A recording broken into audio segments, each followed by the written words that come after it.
It's entitled Independence Day, the True No King's Day.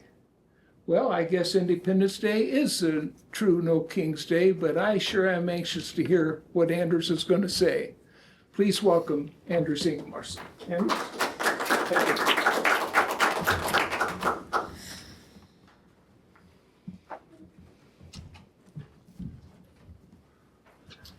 No kings, no crowns, we the people won't bow down. No kings, no crowns, we the people won't bow down.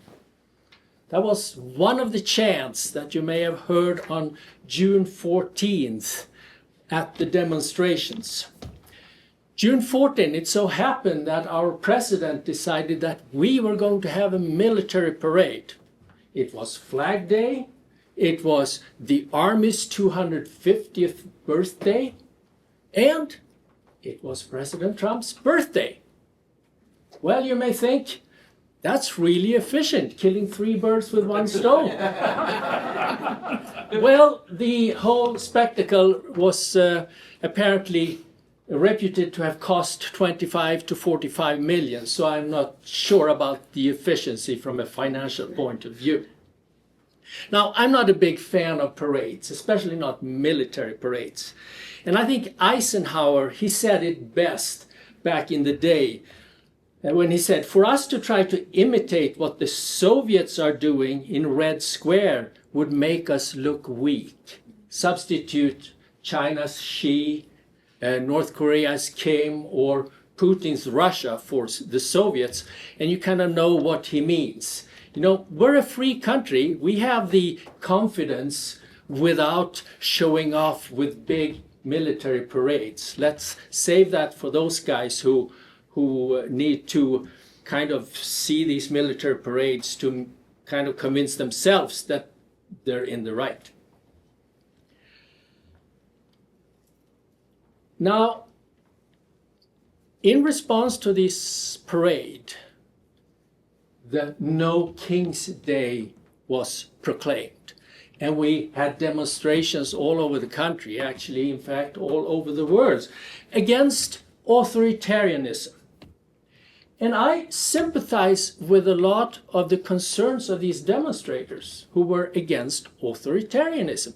I think we have seen creeping authoritarianism for a long time in our own country, and I'm concerned with the present administration's stretching of the law and deploying ICE and how they handle the immigration issue. But I also ask myself, where were these demonstrators last time? In the past 100 years, it's not like this started with the Trump administration.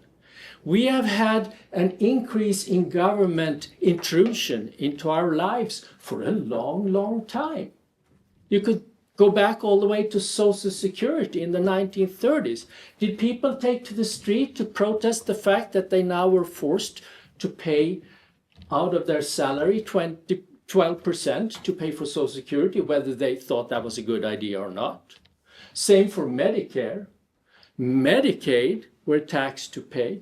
And think about the regulatory state, all the agencies that have retched up the level of regulation on us over the past 50 to 100 years. EPA, FDA, FCC, FTC, ABCDEFGHI.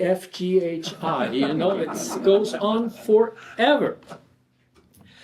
It seems like these demonstrators, they had a bent towards the current administration. And the fact that in the past, when we have seen other infringement on our liberties, on our freedoms, they were not so concerned. Actually, it looks like when you looked at the composition of the audience that a lot of them were federal employees whose jobs were at risk. Those federal employees who, when employed, are happily going about enforcing these laws and regulation on the rest of us. So it seemed a little bit that they were ignorant or are ignorant of that we actually have a No King's Day. and we have had it for 250 years. It's called Independence Day. All men are created equal and have the rights to life, liberty, and the pursuit of happiness. Thomas Jefferson, when he wrote it, he actually listed 27 grievances against King George III of England. If that is not a no king's declaration, I don't know what is. So as you celebrate this Independence Day, take some time to reflect on your positions.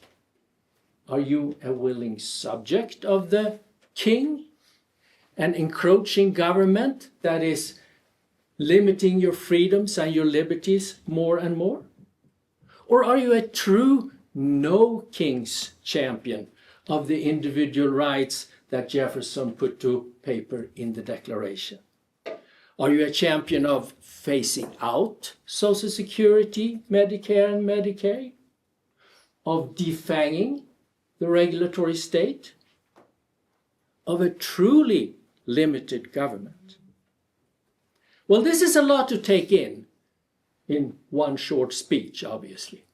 So if you're unsure, why don't you pick up a copy of this book? Who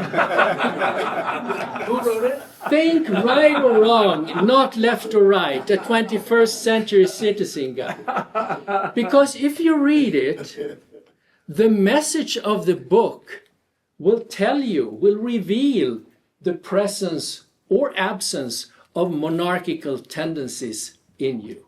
It so happens that I have a few copies with me here. And you can get it signed and inscribed for $10. Fellow Toastmasters, happy No King's Day, happy Independence Day.